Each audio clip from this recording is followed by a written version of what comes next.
کئی مرتبہ انسان سوچتا ہے کہ مجھے خواب آئی ہے، آیا یہ تعبیر والی ہے یا بغیر تعبیر کے. اس کا بڑا آسان کلیہ، بہت آسان.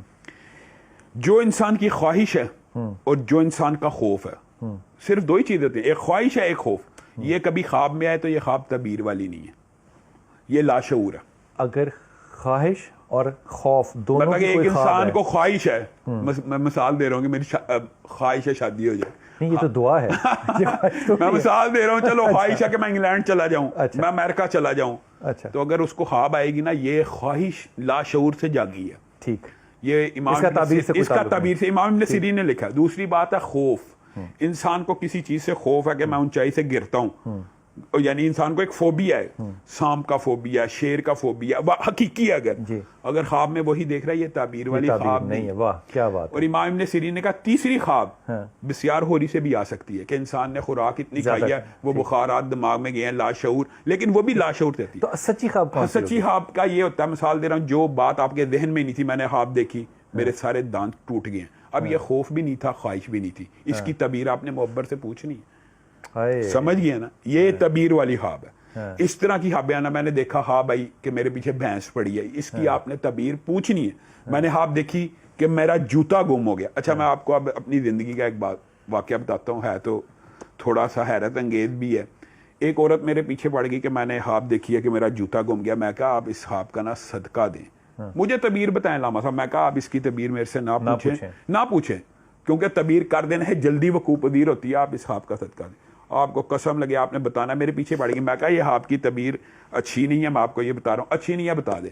میں کہا یہ آپ کے خاوند کی فوتگی کی تعبیر ہے، کیونکہ مرد جو ہوتا ہے وہ آپ ننگے پاؤں ہو گئی ہیں، وہ آپ کی جو چپل تھی وہ اتر گئی. تو جب میں نے تعبیر بتائی کچھ دن بعد اس کا فون آیا کہ یہ واقعہ ہو گیا. میں کہا آپ کو تعبیر نہیں تھی پوچھنی چاہیے، آپ کو اس وقت صدقہ دینا چاہیے تھا.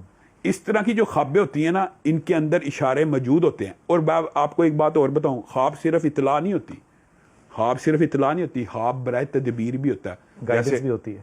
گائیڈنس اور تدبیر دیکھیں. حضرت یوسف کا جو خواب ہے، کیا بات، وہ سارے کا سارا تدبیر کے لیے آیا ہے کہ یہ واقعہ ہونے لگا 7 سال یہ ان کی پلاننگ کر لو، پہلے سے پلاننگ کر لو. کیا بات ہے. اور دوسری بات یہ ہے کہ ایک بات اور سمجھنے کی ضرورت ہے کہ آپ کا خواب آپ کے لیے حجت ہو سکتا ہے، میرے لیے نہیں.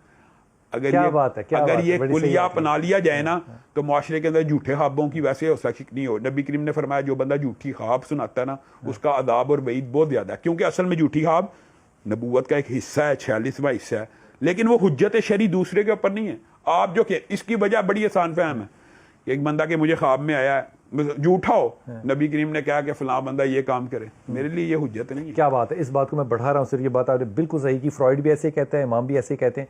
ایک خاتون تھی ہماری جاننے والی، میں انہیں بڑی اچھی طرح جانتا ہوں. انہوں نے کسی شخص سے کہا کہ میں نے خواب میں دیکھا کہ اللہ تعالیٰ نے آپ کو مجھے دے دیا ہے، تو اب آپ مجھ سے شادی کر لیں. اب یہ دیکھیں، یہ حجت نہیں ہے، حجت ہے کہ خواب انہوں نے دیکھا ہے، حجت پوری کرنے کے لیے وہ آ جائے. لیکن اس میں جو ایک میرے خیال میں بڑے سبق کی بات ہے نا، وہ یہ کہ خدا کے واسطے جب آپ کسی کے پاس جائیں اور وہ شخص ایک بات کہہ رہا ہے، علامہ صاحب نے کہا کہ نہ پوچھو، تو ادب یہ ہے کہ نہ پوچھو.